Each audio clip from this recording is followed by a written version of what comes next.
Dear students, question answer series में अभी हम लोग हैं और whole our chapter class 10 geography chapter विनिर्माण उद्योग में बैकग्राउंड में हम लोगों ने ये सारी चीजें ऑलरेडी पढ़ी थी बैक क्लास में। और क्वेश्चन टाइम में सबसे लास्ट वाला जो क्लास था उसमें सिर्फ और सिर्फ हमने 6 क्वेश्चन आपको दिया था, जिसमें 1 से लेकर क्वेश्चन 4 तक एग्जैक्ट आपके नोट्स में सॉल्यूशन उसका मौजूद है। जिसका सबसे पहला क्वेश्चन यही था कि विनिर्माण क्या है, what is in manufacturing industries. उसके बाद 2, 3 फिर 4, इस चारों का एग्जैक्ट आंसर नोट्स में है। अगर आपको नहीं मिल पाया है तो दोबारा पढ़िए, जरूर से जरूर मिलेगा। नहीं मिलने का कारण सिर्फ यही है कि आपने उसको अच्छे से अंडरस्टैंड नहीं किया, यानी स्पष्ट रूप से आपको नोट्स में उसका आंसर मिल जाएगा। हाँ, एक क्वेश्चन शायद 3 में है कि एडवांटेजेस ऑफ इंडस्ट्रीज के बारे में, दैट मीन 2 यूजेस और 2 का ड्रॉबैक है। ये तो आप खुद से ही लिख लोगे, पूरे चैप्टर में यही तो पढ़े हो। वो जो आपको था पॉल्यूशन का, वो हो जाएगा ड्रॉबैक के रूप में, उसमें से कोई 2 पॉइंट निकाल लेना। और एडवांटेजेस से तो पूरा चैप्टर ही भरा हुआ है, बाकी सब एग्जैक्ट आंसर है इस क्वेश्चन के अलावा। तो मैंने उसको भी छोड़ दिया क्योंकि वो आसान है, वो कर ही लोगे। सेकंड के बहुत ज्यादा इंपॉर्टेंट क्वेश्चन भी नहीं है, बस वो अंडरस्टैंड के रूप में आपको मैंने दिया था। क्वेश्चन नंबर 5 क्या था बता सकते हो? क्वेश्चन नंबर 5 में था डिफरेंसेस बिटवीन, है ना जी, ऐसा ही था। और उसमें ए और बी करके आपको दिया गया था, जिसका पहला क्वेश्चन था सार्वजनिक व निजी उद्योग के बारे में, है ना। That mean private and governmental sector के बारे में हमें इसमें जानना था। तो सबसे पहले हम बात कर लेते हैं कि सार्वजनिक कहते किसको है बेटा? जैसे आपने रेलवे स्टेशन पर या सरकारी बस स्टॉप पर या कोई ऐसी जगह जहां लोगों का आना जाना है पब्लिक का, वहां पे आपने लिखा देखा होगा सार्वजनिक शौचालय। तो क्या आपने कभी सोचा है कि क्या मतलब है इसका? सोचनी चाहिए था ना।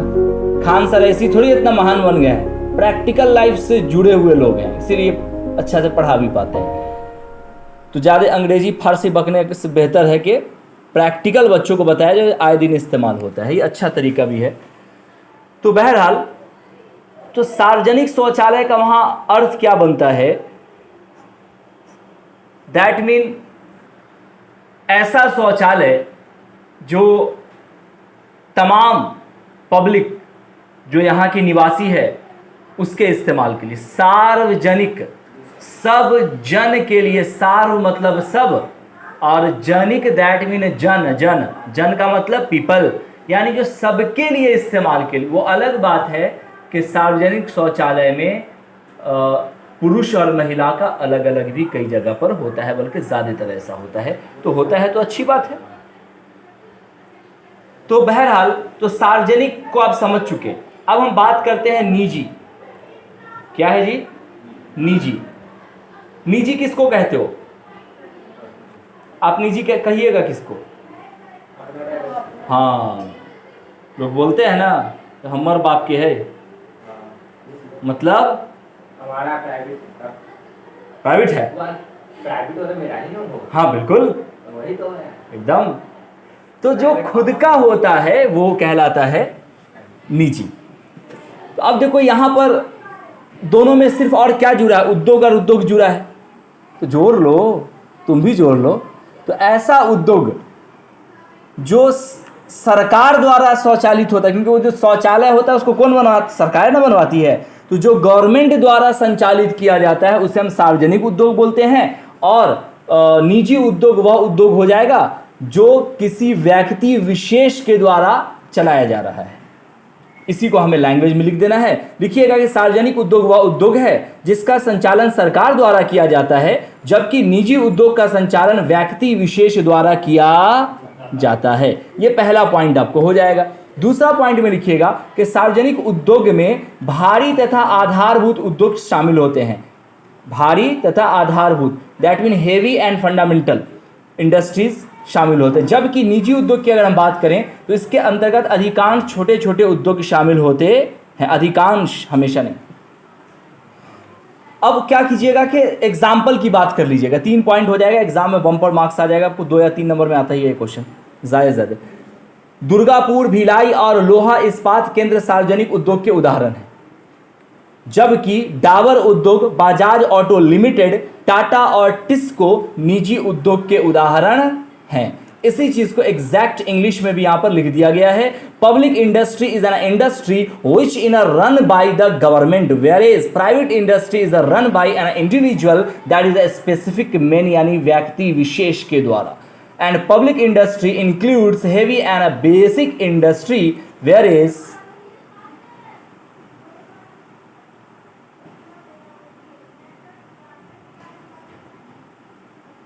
most of the small industry come under the private industry। और उसके बाद फिर एग्जाम्पल दोनों का दे दिया गया है, ठीक है ना। यानी हिंदी मीडियम्स हो या फिर आप इंग्लिश मीडियम्स हो, उससे कोई फर्क पड़ने वाला नहीं। एग्जैक्ट उन्हीं चीज़ों का समझो कि ट्रांसलेशन दिया गया एकदम हू बहू। अगर आपको इंग्लिश में थोड़ा प्रॉब्लम है तो हिंदी देख लो, एक बार भी इंग्लिश समझ में आ जाएगी, उसी चीज़ को दिया गया। अब हम बात करते हैं क्वेश्चन नंबर 5 के बी का। 5 के बी में देखो आपको दिया गया था कि कृषि आधारित उद्योग और खनिज आधारित उद्योग के बारे में। तो ये भी आसान है। कृषि के माध्यम से या कृषि के थ्रू जो उद्योग धंधे चलते हैं उसे हम कृषि आधारित उद्योग बोलते हैं, जैसे कि सूती वस्त्र, जूट। खनिज आधारित उद्योग जो खनिज के माध्यम से चलते हैं उसे खनिज आधारित उद्योग बोलते हैं, जैसे लोहा, एल्यूमिनियम। तो यही सब हमें लिख देना है। लिखिएगा कृषि आधारित उद्योग का कच्चा माल कृषि उत्पादन से प्राप्त होता है, जबकि खनिज आधारित उद्योग का कच्चा माल खनिज के उत्खनन से प्राप्त होता है। दैट मीन्स जमीन के अंदर से निकालते हैं ना। और कृषि में क्या होता है कि आप उत्पादन करते हो खेतों में जाकर। ये दोनों में बड़ा फर्क है, उसी को इंग्लिश में भी लिख दिया गया है। दूसरा पॉइंट, कृषि आधारित उद्योग का कच्चा माल निरंतर प्राप्त होता है, जबकि खनिज का उत्पादन कुछ साल में समाप्त हो जाता है। कई ऐसी जगहें हैं जहां से पेट्रोल निकाला जा रहा था और वहां अब नहीं निकल पा रहा है। लेकिन खेती में ऐसा नहीं होता। अब आज भी करोगे, कल भी करोगे। और हम लोग के सोचो ना, लकर दादा छिरदादा से होते होते और लकर पुतरा तक आ गया, लेकिन अब तक जमीन में जहाँ पे खेती हो रहा था हो ही रहा है अभी भी। वो अलग बात है कि हम लोग जनसंख्या बढ़ा लेते हैं तो वहाँ पे घर बना देते हैं, लेकिन अगर कुछ नहीं है तो खेती अभी भी वहाँ हो सकती है। इसी तरह से तीसरा पॉइंट भी लिख दोगे तो अच्छी बात है। कृषि उपज में प्रतिवर्ष एक समान नहीं होता, कभी ज़्यादा कभी कम। लेकिन खनिज फिक्स होता है कि गवर्नमेंट का एक टारगेट होता है कि हमें इस साल कितना निकालना है, 10 क्विंटल निकालना है कि 5 क्विंटल निकालना है। तो लिखेंगे कृषि उपज प्रतिवर्ष एक समान नहीं होती, जबकि खनिज का उत्पादन प्रतिवर्ष आवश्यकता अनुसार एक समान किया जाता है। कितना आसान लफ्जों में है, आप एक बार पढ़ लो आपको समझ में आ जाएगा। क्योंकि जो लोग क्लास किए हैं ऑलरेडी तो उनके लिए तो और हलवा है। ये सारी चीज़ें आपने देखी है। बस मैं कर क्या रहा हूँ, आपको लिखने का तरीका एक स्टैंडर्ड दे पा रहा हूँ कि आपको एग्जाम में देखो हर बंदा लगभग जो बच्चे 70-80% लाते हैं, हर बच्चे की तैयारी बम्पर रहती है। लेकिन उसमें से कुछ बच्चा टॉप करता है, कुछ बच्चा पीछे रहता है। वहाँ सिर्फ और सिर्फ जो स्ट्रैटेजी काम देता है ऑन राइटिंग, आपके राइटिंग की स्ट्रैटेजी कैसी है लिखने की। नहीं तो लिखता तो हर कोई है भाई, हर कोई लिखता है। तो आपको ये प्रॉपर ध्यान रखना है कि कैसे मैंने पॉइंट में लिखा है चीज़ों को, वैसे ही आपको भी करना है। और कितने पॉइंट में लिखा है, कहाँ पर मैंने कौन सा सिंबल दिया है, वो भी ध्यान रखना है। अब देखो बेटा क्वेश्चन नंबर 6 तो शायद ही आप लोग से बना होगा। हालांकि मैंने पढ़ाया था उदारीकरण, निजीकरण और वैश्वीकरण के बारे में। हाँ, लैंग्वेज मैंने उतना नहीं दिया था, लेकिन समझा दिया था आपको, अच्छे से बल्कि समझाया था। अभी दोबारा समझ लो, कोई दिक्कत नहीं। उदारीकरण दैट मीन लिबरलाइजेशन, प्लीज़ बाद में लिख लीजिएगा, थोड़ा सा आगे देखिए। लिखने वाला काम छोड़ दीजिए, आपको मिल जाएगा अलग से, कोई टेंशन वाली बात नहीं है। तो उदारीकरण है क्या? उदारीकरण, दैट मीन लिबरलाइजेशन। मैंने बताया था कि कोई देश जब अपने यहाँ किसी काम करने वाले या किसी, जैसे अपने यहाँ शाओमी है, रियलमी है, ये सब कंपनी चाइना की है, और अगर इंडियन गवर्नमेंट अगर उस पर बहुत सारा टैक्स लाद दे, रिस्ट्रिक्शन लाद दे, तो क्या होगा? बहुत अच्छा बिजनेस वो यहाँ नहीं कर पाएगा, उसकी तो कमाई नहीं हो पाएगी और हमें भी टैक्स उतना नहीं मिल पाएगा। सपोज दैट अपनी यहाँ एक कार आई थी, दुनिया की सबसे पहली कार बनाने वाली कंपनी है कौन सा? टाटा। दूर यार, टाटा नहीं। टाटा को टाटा करो, उस टाइम में टाटा पैदा भी नहीं हुआ था। मेरी कार कौन सी कंपनी की है? फोर्ड। सबसे पहला ब्रांड कार में वही है वर्ल्ड का। फोर्ड इंडिया में आया, कुछ साल चला, उस पर इंडियन गवर्नमेंट इतना टैक्स से लाद दी ना कि बेचारे का बाप बाप चिल्लाना शुरू कर दिया, लौटना पड़ गया उसको, कंपनी बंद हो गई अब। लेकिन इंडियन गवर्नमेंट हर किसी के साथ ऐसा नहीं करती है, उसका अपना पॉलिसी। असल फोर्ड गाड़ी थोड़ी आती है महंगी, और यहाँ पे टैक्स ज़्यादा लग गया तो उसको बचत कम हो रहा था। बहुत ज़्यादा हुई टैक्स, उतना ही टैक्स लगा जितना टाटा पे सुजुकी पे लगाया जा रहा है, उससे थोड़ा सा ज़्यादा। तो टाटा सुजुकी इंडिया का ब्रांड है और टाटा सुजुकी का लागत कम है, फोर्ड वाले को बनाने ही में लागत ज़्यादा आ रहा था, प्लस टैक्स, तो दोनों जुड़ के उसको फायदा कम हो पा रहा था, तो बेचारा ठप हो गया। तो ये मैं समझाना ये चाह रहा हूँ कि अगर ऐसा रहेगा तो क्या होगा? कंपनी यहाँ से आएगी कम, भागेगी ज़्यादा, तो टैक्स भी भारत सरकार को नहीं मिलेगा। तो सरकार क्या करती है कि थोड़ा लिबरलाइजेशन का मूड में आ जाती है, उदारीकरण। हम दोस्त आ जाओ, हाथ मिलाने वाला, हाँ यस, हैंडशेक। और वो ये कहेगी कि भाई आपको मैं सारा सुविधा दूंगा, क्या चाहिए आपको? ज़मीन चाहिए, चलिए वहाँ पे दे दो, बना लो। बिजली की आपूर्ति चाहिए, चलिए खंबा गड़वा देते हैं। टैक्स की बात है, ठीक है हम 5% ना लेंगे, हम 2.5% लेंगे। तो ये जो तरीका है, दैट मीन प्रतिबंधों को कम कर देना, उद्योग एवं व्यापार को अनावश्यक यानी अननेसेसरी प्रतिबंधों, दैट मीन रिस्ट्रिक्शन से मुक्त करके अधिक सुलभ, मतलब आसान, सुलभ का मतलब आसान, और प्रतियोगी, दैट मीन कंपटीशन बनाना उदारीकरण कहलाता है। आप कहोगे सर सब कुछ समझ में आ गया, लेकिन ये प्रतियोगी का क्या मतलब हुआ? प्रतियोगी का मतलब ये हुआ, जैसे आपको अवार्ड अगर स्कूल में मिलता है, वो इसलिए मिलता है कि आप, और कई सारे बच्चों को मिलता है, कभी कभी होता है कमज़ोर बच्चों को भी दे दिया जाता है, इसलिए कि वो मेहनत करे और उसका कंपटीशन किसी अच्छे बच्चे के साथ हो, अक्सर ऐसा होता है। तो यहाँ पर क्या होता है कि सरकार जो है ना, अलग अलग कंपनी से हैंडशेक कर रही होती है और सुविधा दे रही होती है। उसमें होता क्या है कि एक ही जगह पर अगर 4 कोचिंग खुल गया, तो सीधी सी बात है कि पहले अगर एक ही कोचिंग था तो अपना मौज मस्ती करके पढ़ा रहा है, वो क्या दिक्कत है, ऐसे करेगा लोग झक मार के। लेकिन जहाँ 4 गो और खुला कि भाई साहब अब चारों को ढंग से पढ़ाना पड़ेगा, डर है यहाँ से निकल के उधर ना भूल घुस जाए, कोई गारंटी नहीं है। तो ऐसा सिस्टम सरकार के यहाँ भी होता है, डर। तो सरकार क्या करती, सॉरी कंपनी के यहाँ भी होता है। तो कंपनी क्या करती है कि आपस में कंपटीशन हो जाता है, जैसे कोचिंग के बीच हुआ। तो इसीलिए मैंने पूरा फाइनल लिखा, वो 2 लाइन का डिफिनीशन है, मैंने बड़का लिखा, आप लिखो 2 लाइन मिल जाएगा, और इसमें सारी चीज़ें आ गई, कुछ भी छूटा भी नहीं। उद्योग एवं व्यापार को अनावश्यक प्रतिबंधों से मुक्त करके अधिक सुलभ और प्रतियोगी बनाना उदारीकरण कहलाता है। लिख लीजिएगा नीचे एग्जामों में, 22 साकिब सर,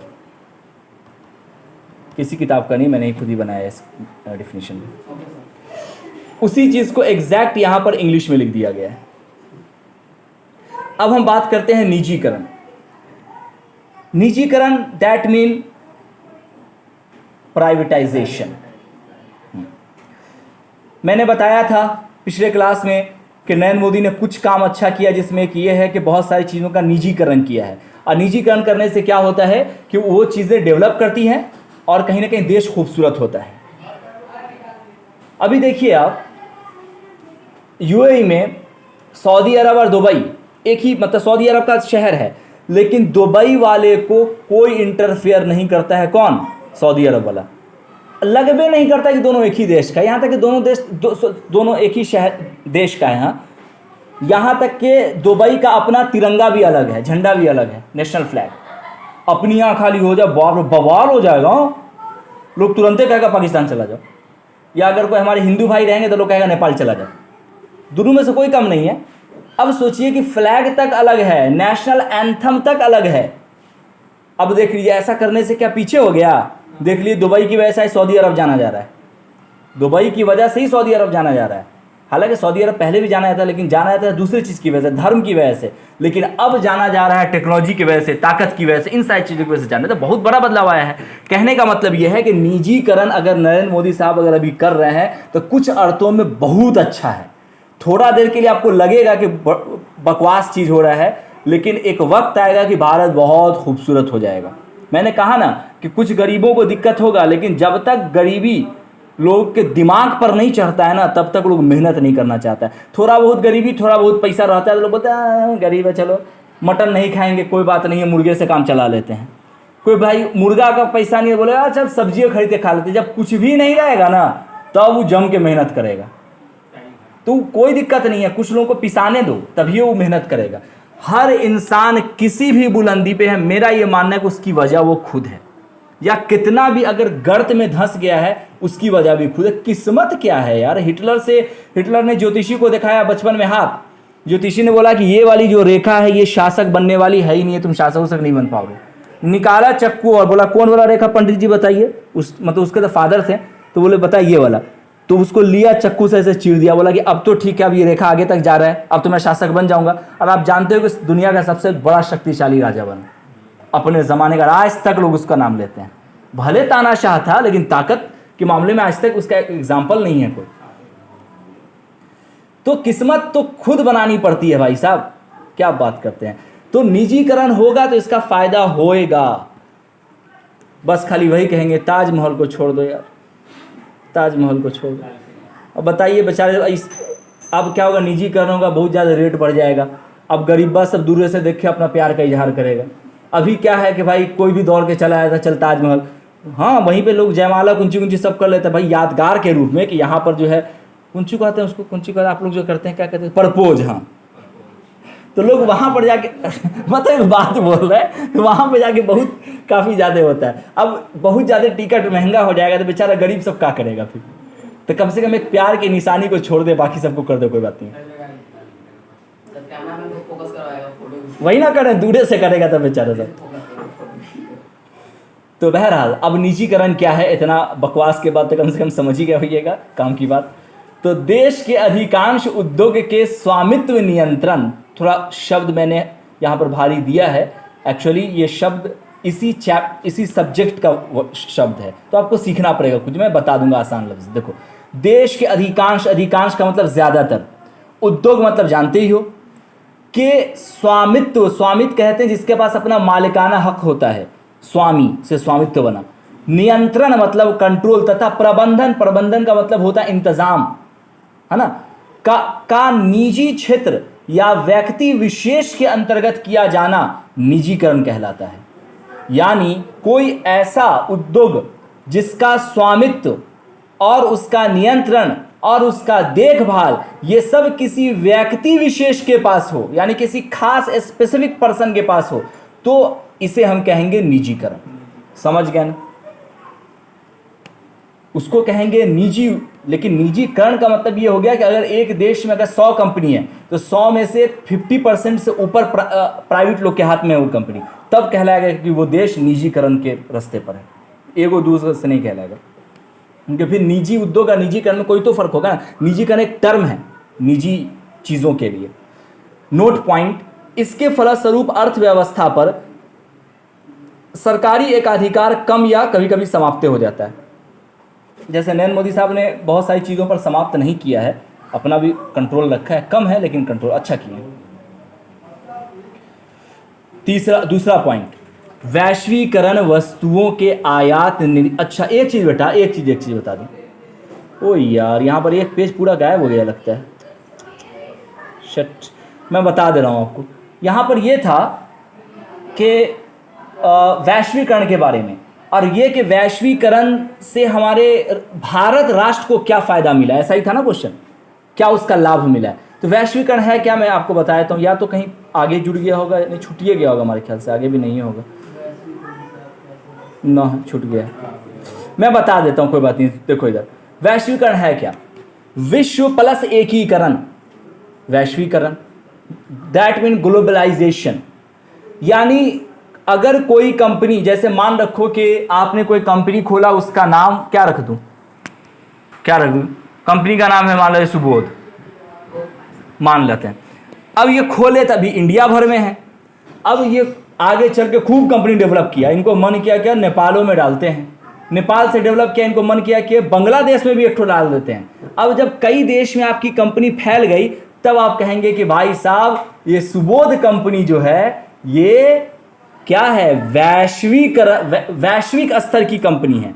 इसी तरह से कई सारी कंपनियां जब विश्व स्तर की हो जाती हैं तो कहा जाता है कि वैश्वीकरण, समझ गए, दैट मीन ग्लोबलाइजेशन। अब इस वैश्वीकरण का भारत पे क्या फायदा पड़ा है भाई, कैसे नहीं लिख दोगे अपने ही से, क्या फायदा पड़ेगा। देखो वैश्वीकरण हुआ तब ना यहाँ कॉलगेट आया, वैश्वीकरण हुआ तब ना यहाँ सैमसंग आया, वैश्वीकरण हुआ तब ना यहाँ सैमसंग आया। तो ये सब आया तो ये सब यहाँ रोजगार किसको दिया, चाइना वाला चाइना के आदमी को लेके आया था, चल तू मोबाइल को पैक करवे। तो भारतीय लोग को ही बोलता है कि चल तू कर, हम तरीका बताएंगे। तो भारतीय लोगों को रोजगार भी मिलता है और सरकार को उसका टैक्स भी मिलता है। तो यही सब फायदा है भारत को। तो आपको लिख देना है कुछ इस प्रकार से। एक तो मैंने जो बताया वो, और दूसरा पॉइंट होगा कि वैश्वीकरण ने वस्तुओं के आयात निर्यात में सहायता प्रदान की है। That mean globalisation has helped in a import and export of goods. ठीक है जी। तीसरा पॉइंट, इसके माध्यम से सीमा शुल्क में भी कमी आती है। हाँ मतलब वो टैक्स नहीं यार, टैक्स क्या हो रहा है। हाँ। चौथा पॉइंट, रोजगार सृजन के अवसर में बढ़ोतरी होती है, होएगा ही, लोगों को जॉब भी मिलेगा जैसा कि मैंने बताया। और लास्ट और पांचवा पॉइंट होगा कि वैश्वीकरण से स्वदेशी उद्योग का मतलब जानते हैं, देश भर में जो उद्योग होते हैं स्वदेशी। शाहरुख खान की एक फिल्म भी आई थी स्वदेश, शाहरुख खान की थी ना शायद।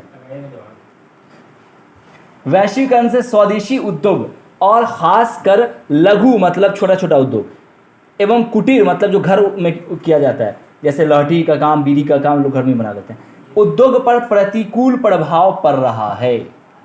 कहने का मतलब ये है कि इसके आने की वजह से हुआ ये कि भारत में जो छोटे छोटे उद्योग हैं, घर में काम करने वाले उद्योग हैं, इन पर भी कुछ रहम करम इनायत हो गई। ठीक है ना। हाँ होगा नहीं होगा, जैसे बड़ी बड़ी फैक्ट्री अभी कुछ दिन पहले आपने प्रचार सुना होगा कि कलम पैक करने के लिए अगर जॉब चाहिए तो बोलिए। तो ये क्या है, ये कुटीर उद्योग ही हो गया। तो उसमें वैश्वीकरण पे फायदा हो जाता है।